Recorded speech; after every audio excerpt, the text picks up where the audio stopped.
My fiance's wealthy family took one look at my sweet, simply dressed grandmother and assumed she was the hired help. They mocked her and ordered her around in their own kitchen. I finally had enough and stepped in to defend her. But a crisis was coming, and a professional chef hired for the party was about to recognize my grandmother not as a helper. This is a story about how some families judge by appearances and how true class is something money can't buy. Before we get into the drama, I'd love to know, what city are you watching from today? Let me know in the comments. And be sure to subscribe for more stories every single day. Okay, let's head to that disastrous Thanksgiving dinner. The invitation to Thanksgiving dinner at my fiancé Nathan's family home was, in his words, the final boss battle. I had been dating Nathan for over a year, and he had successfully managed to keep me separated from the formidable matriarchs of his family, his two wealthy, powerful, and notoriously snobby aunts, Beatrice and Cynthia. They were the gatekeepers of the family, and this dinner was to be my trial by fire. The day before, Nathan had called me in a panic. "Just be yourself, Amelia," he had said, which was immediately followed by a long list of ways I should, in fact, not be myself. Don't mention your parents are retired teachers. Just say they're in education. Don't talk about your volunteer work at the animal shelter. Try to talk about the stock market. And please, he had begged, wear the designer dress my mother bought you for your birthday, not one of your comfortable vintage ones. I had hung up the phone with a knot of dread in my stomach. The person he was asking me to be was a stranger to me, but I loved him, so I agreed to play the part. The real complication was my grandparents. I was their primary caregiver, and they were my entire world. I couldn't possibly leave them alone on Thanksgiving. After a long, tense negotiation, Nathan's family had grudgingly agreed that my grandparents, Evelyn and Samuel, could join us. My grandparents were the opposite of Nathan's family. They were warm, unpretentious, and their wealth was in their character, not their bank account. My grandmother, Evelyn, was the most incredible cook I had ever known, a woman who could turn simple ingredients into a feast. But she dressed for comfort in simple, elegant cardigans and comfortable shoes. She had no interest in designer labels. I knew, with a sinking feeling, that she would be judged instantly. The moment we arrived at their grand, intimidating mansion, my worst fears were realized. Beatrice and Cynthia greeted us at the door, their eyes doing a swift, brutal appraisal of my grandparents' simple yet respectable attire. They gushed over Nathan, gave me a cool air kiss near my cheek, and offered my grandfather a brisk handshake before their eyes landed on my grandmother. "And you must be Amelia's grandmother," Beatrice said, her voice dripping with a condescending sweetness. She didn't offer to take my grandmother's coat. Instead, she gestured vaguely down a hallway. "The kitchen is just through there if you'd like to make yourself comfortable." The insult was as subtle as a sledgehammer. She had assessed my grandmother's simple, non-designer dress and immediately categorized her as the help. My grandmother, a woman of immense grace, seemed not to even notice. She just smiled politely. "Thank you, dear. A busy kitchen is where I feel most at home." And she trotted off, happy to be near the action. I was horrified, but before I could say anything, Cynthia had taken my arm and was steering me into the formal living room, leaving my grandfather to be led away to the study with the other men. For the next hour, I was subjected to a polite but ruthless interrogation about my life, my career, my prospects. I felt like a bug under a microscope. I was so consumed with my own discomfort that I didn't realize what was happening in the kitchen. When I finally excused myself to use the restroom, I made a detour. The kitchen was a scene of controlled chaos. A professional catering team, hired by the aunts, was working frantically, and in the center of it all was my grandmother, Evelyn. But she wasn't sitting and observing. She had an apron on over her dress and was quietly, efficiently peeling a mountain of potatoes, her movements practiced and sure. And my fiancé's aunts were treating her exactly like a hired servant. "Be a dear and chop these onions for me, would you?" Cynthia said, pushing a cutting board towards her without even making eye contact. And be careful with that platter when you wash it, Beatrice added, pointing to a dish. It's antique Limoges porcelain. It's worth more than your car. My grandmother just nodded, her face a mask of serene calm, and continued to work. But I saw the flicker of hurt in her eyes. And in that moment, something inside me snapped. The years of my own quiet endurance of their snobbery was one thing, but I could not stand by and watch them humiliate the woman I loved and respected most in the world. I walked into the kitchen, a polite, cold smile on my face. Beatrice saw me and her expression soured. "Amelia, what are you doing in here? The guests are in the other room." "I just came to help my grandmother," I said, my voice clear and loud enough for the entire kitchen staff to hear.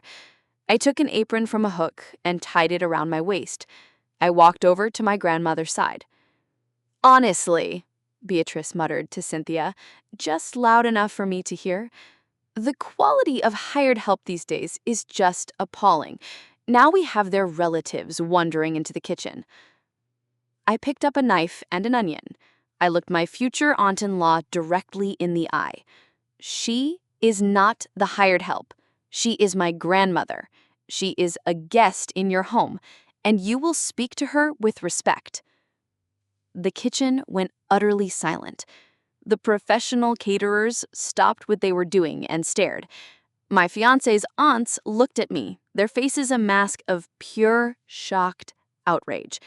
I had just, on my very first family holiday with them, declared war.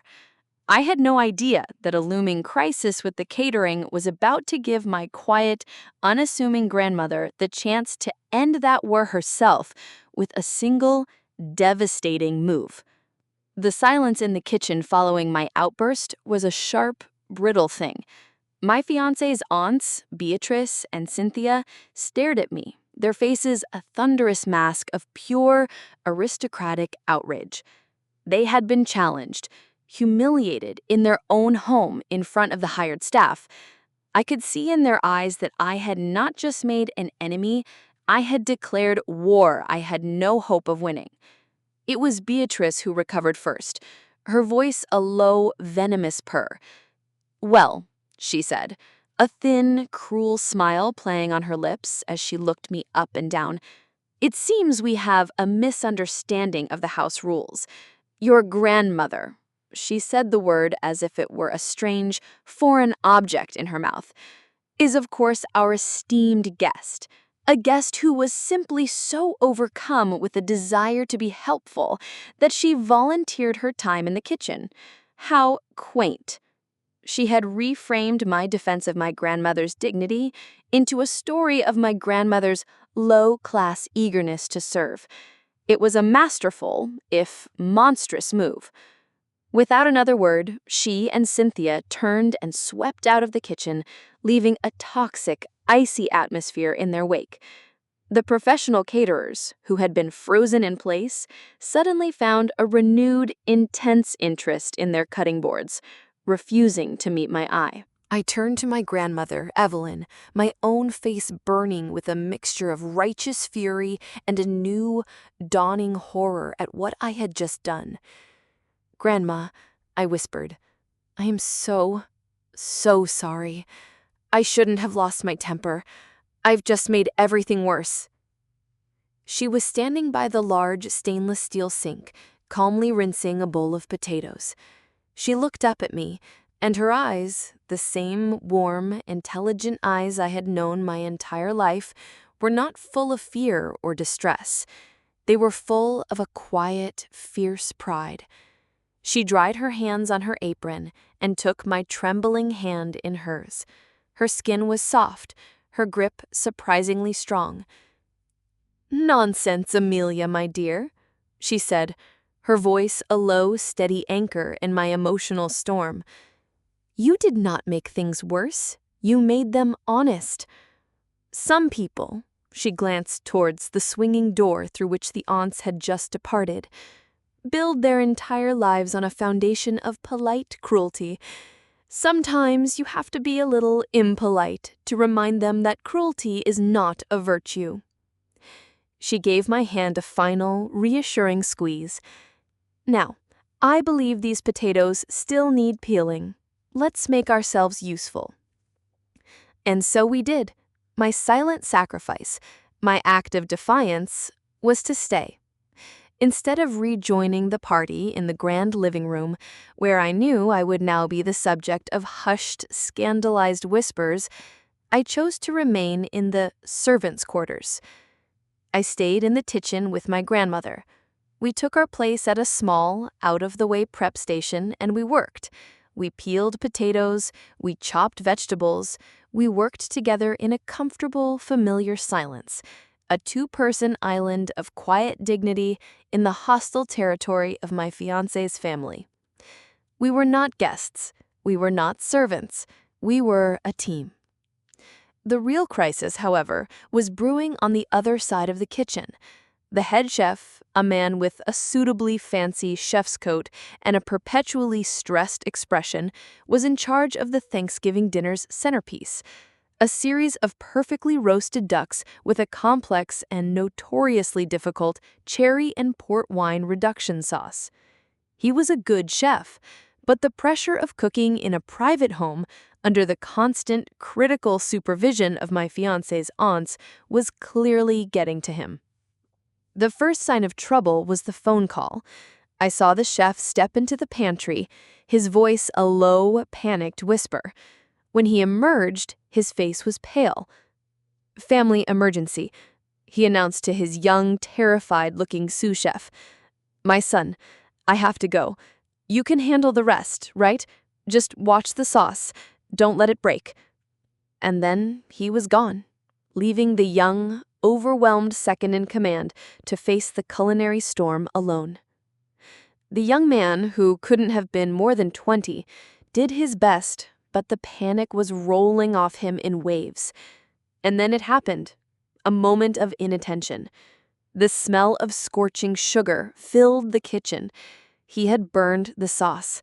A deep, black, acrid crust was forming at the bottom of the pan. With a panicked yelp, he threw the ruined sauce into the sink and immediately started a new batch. But his confidence was shattered. His hands were shaking, he added the port wine too quickly, and it wouldn't reduce properly. The aunts, Beatrice and Cynthia, sensing disaster, swept back into the kitchen, their faces masks of impending social doom. "What is going on in here?" Beatrice demanded. "Where is Chef Antoine?" He had to leave, ma'am. A family emergency." "And the sauce?" Cynthia asked, peering into his pan with a look of disgust. "It looks like purple water. Dinner is supposed to be served in 30 minutes. This is a catastrophe. You are ruining my Thanksgiving." They descended upon the poor boy like two perfectly coiffed vultures, berating him, questioning his every move, their frantic, unhelpful energy making the situation 100 times worse. The boy was on the verge of tears, his culinary training completely deserting him in the face of their assault. It was into this swirling vortex of chaos that my grandmother, Evelyn, moved. She had been watching the entire scene from her quiet prep station, her expression calm and analytical. She wiped her hands on her apron, walked over to the main stove, and picked up a clean tasting spoon from the counter. She dipped the spoon into the watery, pathetic-looking sauce and took a small taste. She closed her eyes for a moment, her expression unreadable, then she opened them. She looked at the weeping sous chef, at the panicking aunts, and at the array of ingredients on the counter. She turned to the young, defeated chef. Her voice was not loud, but it cut through the chaos with the clean, sharp authority of a well-honed blade. "Give me that," she said, her voice full of a quiet, unshakable confidence. "You're trying to reduce it too quickly on too high a heat. You've broken the emotion." She picked up a small bowl of cherries. "And you're using the wrong acid." She then looked at a stick of butter sitting on the counter. "And that butter is far too warm." The sous chef, and my fiancé's aunts, just stared at her, their mouths agape. They had no idea they were about to receive a masterclass in French culinary technique from the quiet old woman they had mistaken for the help. My grandmother, Evelyn, stood in the center of the chaotic, steam-filled kitchen, a small, unassuming woman in a simple dress and a borrowed apron. And yet, in that moment, she commanded the room with an authority more absolute than any five-star general. The young, terrified sous chef, my fiancé's panicking aunts, and the array of ingredients on the counter, they all fell silent, their eyes fixed on her. My Aunt Beatrice, recovering from her initial shock, was the first to speak. "And just who do you think you are?" she snapped, her voice a low hiss of pure aristocratic outrage. "This is a professional kitchen. You have no right." My grandmother did not even grant her a glance. She spoke only to the young, defeated sous chef, her voice quiet but firm, a calm, steady island in a sea of hissing pans and hysterical hostesses. "Breathe, son," she said, her tone kind but with an undercurrent of steel. "First, kill the heat. You're scorching the port before the alcohol has a chance to burn off. That's why your sauce is bitter." The young man, startled by the calm, professional command, obeyed instinctively, his hand reaching out to lower the flame on the gas stove. "Good," my grandmother continued. She picked up a lemon from the counter. "You're trying to balance the sweetness of the cherries with more sugar. You're fighting fire with fire. You don't need more sugar. You need acid. It will cut the sweetness and brighten the flavor." She then pointed a finger at a stick of butter that was softening on the counter. "And that butter is far too warm. It will melt instantly and break your emulsion. Get it back in the freezer now." "But Chef Antoine said," the young man began to stammer. "I have a great deal of respect for Chef Antoine's roasting technique, but his sauce work has always been a little pedestrian. Now, are you going to listen to me, or are you going to serve our guests roasted duck with a side of purple sugary disappointment?" The sous chef just stared at her, his jaw slack, and then, with a look of dawning awe, he began to move, following her instructions with a new, desperate energy. Beatrice and Cynthia just stood on the sidelines, their arms crossed, their faces a mask of pure, baffled fury. They were watching the hired help they had been bullying just moments before completely take over their expensive, high-stakes dinner party, and their brains simply could not process it.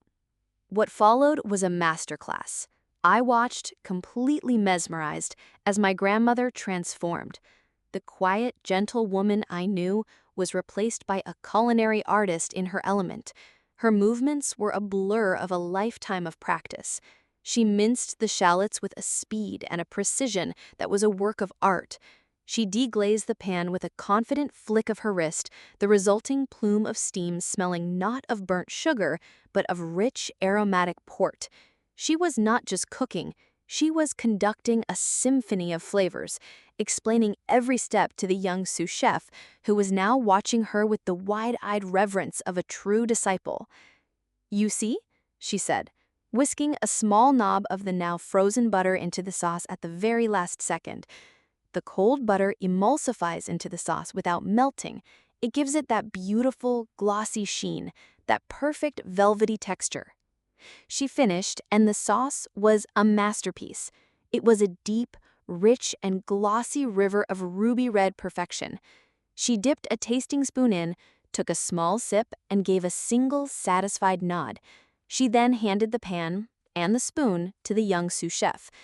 "There," she said. "Now you can serve your ducks." He took the spoon, his own hand trembling slightly. He tasted the sauce.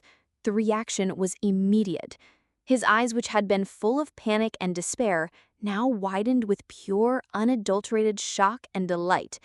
It was not just saved, it was 1,000 times better than the original recipe. "Ma'am," he stammered, looking at my grandmother as if she were a god. How did you do that? That technique, the cold butter finish. I've only ever read about it in one book. It's a classic, almost forgotten, Escoffier method." My grandmother smiled, a small, gentle smile. "It is," she said. "My own grandmother taught it to me a long time ago." The young man just stared at her, his mind clearly racing, trying to connect the dots. He looked at her simple, unassuming dress, and then at her hands, at the way she held the pan, the way she understood the heat. And then a look of dawning, impossible recognition crossed his face. "Vance," he whispered, his voice full of a sudden, shocked awe. You have to be. Are you Evelyn Vance? From the legendary Vance Catering? The author of Foundations of Flavor?" The name dropped into the now silent kitchen like a bomb. My aunts, Beatrice and Cynthia, who had been watching from the corner, frozen in a state of confused fury, both let out a small, collective gasp. Vance Catering wasn't just a catering company. It was a legend in their high society world for over 30 years, the absolute gold standard for the most exclusive parties and galas in the state. And its founder, the reclusive and famously private Evelyn Vance, was a culinary icon, a myth. My grandmother, the woman they had mistaken for a clumsy, low-class hired helper, the woman they had ordered around and mocked in her own granddaughter's presence, just smiled her quiet, gentle smile. "I've been retired for a decade, young man," she said to the starstruck sous chef, "but I suppose some things you never forget." I looked at my fiancé's aunts. Their faces, which had been so full of arrogant certainty, had completely and totally crumbled. They weren't just embarrassed. They weren't just humiliated. They were looking at my grandmother with a look of pure, soul-shattering horror. They had not just insulted a guest. They had not just bullied an old woman. They had committed a social crime of such epic proportions in front of witnesses that their own carefully constructed reputations were now in absolute ruins. Just then, the butler, Henderson, appeared at the kitchen door, his face a mask of professional calm. "Madam," he said to Beatrice, "the guests are becoming restless. They are asking when dinner will be served." My Aunt Beatrice just stared at him, her face pale, her mouth opening and closing without a sound. She had been so worried about her perfect Thanksgiving dinner being ruined by a bad sauce. She had no idea that her real disaster, the one she could never ever recover from, had only just begun. The silence in the kitchen following the sous chef's starstruck revelation was a profound and beautiful thing. My fiancé's aunts, Beatrice and Cynthia, stood frozen by the pantry door, their faces a ghastly, pale canvas of pure, unadulterated horror. The legendary Evelyn Vance, the culinary icon whose exclusive parties they had spent years trying to get into, the author whose cookbook sat, pristine and unread, on their marble countertops as a status symbol, was the same quiet, simply dressed woman they had just spent the last hour treating like an incompetent, low-class servant. The social and karmic implications of their blunder were so catastrophic, so total, that their minds had simply shut down. They were statues of shame. My grandmother, Evelyn, however, did not gloat. She was a professional. With a quiet, authoritative grace, she turned back to the now devoted sous chef. "Well," she said, her voice a calm, steady instrument that cut through the tension, "the guests are waiting. Let's not disappoint them." For the next 10 minutes, she orchestrated the pleating of the main course with the effortless precision of a symphony conductor. She guided the young, adoring kitchen staff, her instructions quiet, clear, and brilliant. My aunts did not move. They just stood there, trapped in the corner of the kitchen, forced to watch the woman they had just humiliated command their own kitchen with a level of mastery they could only dream of. When it was time to return to the dining room, my grandmother untied her apron, smoothed down her simple dress, and took my arm. "Shall we, dear?" she whispered, a small, mischievous twinkle in her eye. We walked out of the kitchen and back to our seats at the dining table, a united front of quiet, unshakable dignity. Beatrice and Cynthia shuffled out behind us like two disgraced ghosts returning to their haunting grounds. The dinner that followed was a masterpiece of excruciating, delicious tension. The roasted duck, served with my grandmother's perfect glossy cherry and port wine reduction sauce, was the best thing I had ever tasted, and I was not alone. The moment the guests took their first bite, a chorus of unrestrained, rapturous praise filled the room. Beatrice, my God, this sauce is divine. It's the best thing your chef has ever made. Beatrice, who was pushing the food around her plate, her face still pale, could only manage a weak, trembling smile. Yes, she choked out, he's outdone himself tonight. But my grandfather, Samuel, a man of simple tastes but profound integrity, was not about to let the lie stand. He beamed with a pride so immense it seemed to light up his end of the table. "Oh, the chef didn't make this," he announced cheerfully to the entire table. "My Evelyn did. She had to step in and save the day when the hired help had a little mishap." Every eye at the table now turned to my grandmother, their expressions a mixture of surprise and admiration. "Evelyn, you made this?" someone asked. And so the interrogation began. But this time, the subject was not my humble life, but my grandmother's legendary one. Spurred on by my grandfather's proud questions, she told stories. She spoke of the time she had catered a private dinner for a visiting president, of the logistical nightmare of preparing a 5-course meal for a royal wedding, of her philosophy that the best ingredients are always local and seasonal. I watched, mesmerized, as the woman I had always known as my loving, quiet grandmother transformed into Evelyn Vance, the culinary titan.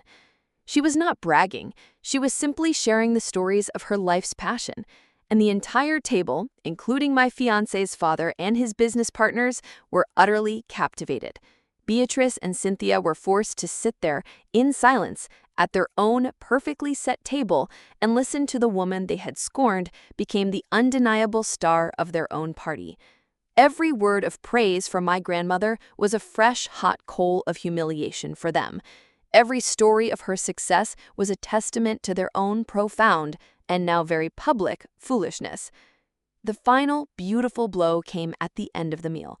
The young sous chef, his confidence now restored, came out from the kitchen to clear the plates. He stopped at the head of the table. "Mrs. Prescott," he said, his voice full of a genuine professional respect. But he was not looking at Beatrice. He was looking at my grandmother. "On behalf of the entire kitchen staff," he said, "thank you. It was an honor to cook with you tonight.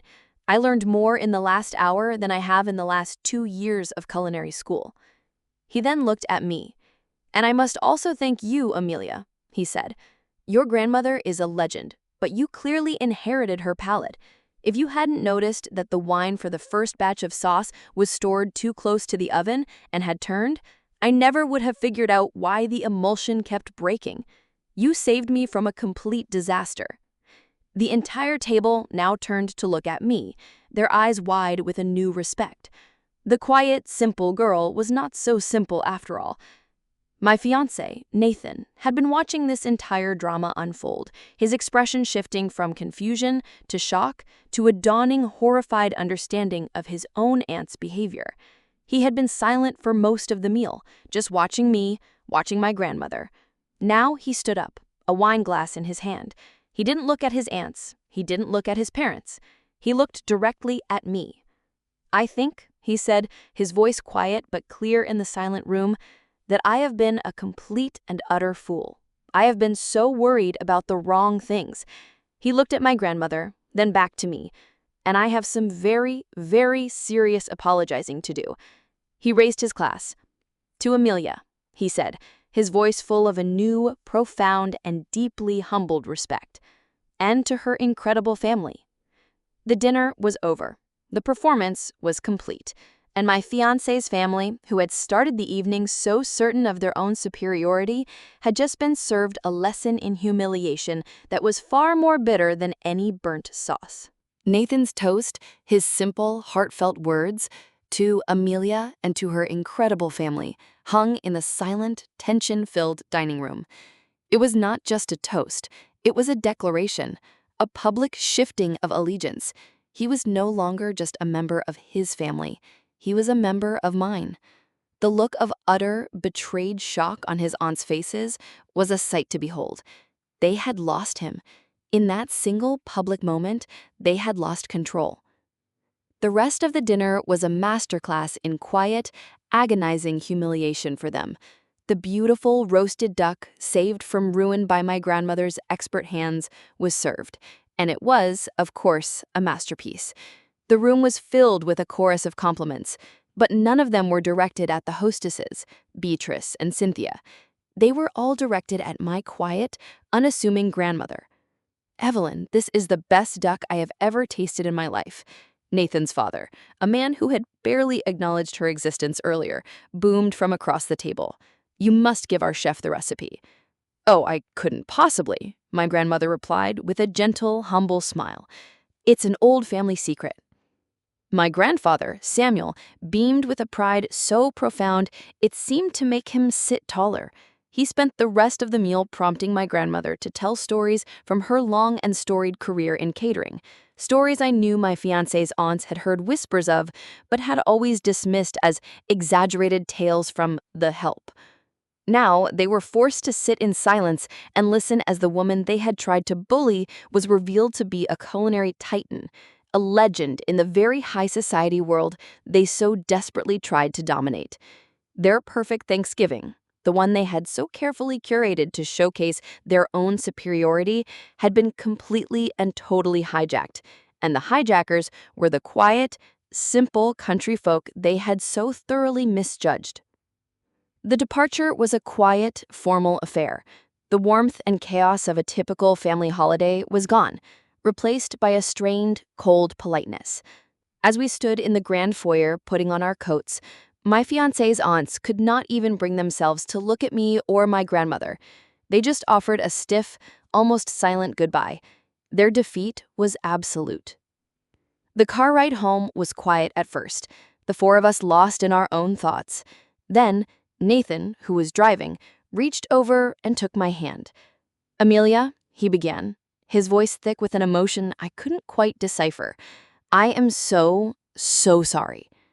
"It's not your fault, dear," my grandmother said gently from the back seat. "No, it is," he insisted, his eyes meeting mine in the rearview mirror. "It's my fault for being a coward. I knew what they were like. I was so afraid of their judgment, so obsessed with you making a good impression that I almost let them ruin everything. I almost let them disrespect the most wonderful people I have ever met. Tonight I saw what real class, what real strength looks like, and it has nothing to do with money or a fancy house. It's you. It's your family." His apology was the most beautiful thing I had ever heard. The weeks that followed were a quiet realignment of our family's universe. The story of what happened at Thanksgiving, of the legendary Evelyn Vance being mistaken for a hired hand by her own hostesses, became a delicious piece of gossip in their wealthy social circle. Beatrice and Cynthia's reputation for being arbiters of taste and class was shattered, replaced by a new reputation for being foolish, arrogant snobs. A few months later, Nathan came to me with a business proposal. He told me he had done a lot of thinking. He was tired of his family's world of abstract finance and social posturing. He wanted to build something real. He wanted to use a portion of his own trust fund to open a small, authentic, family-run bistro.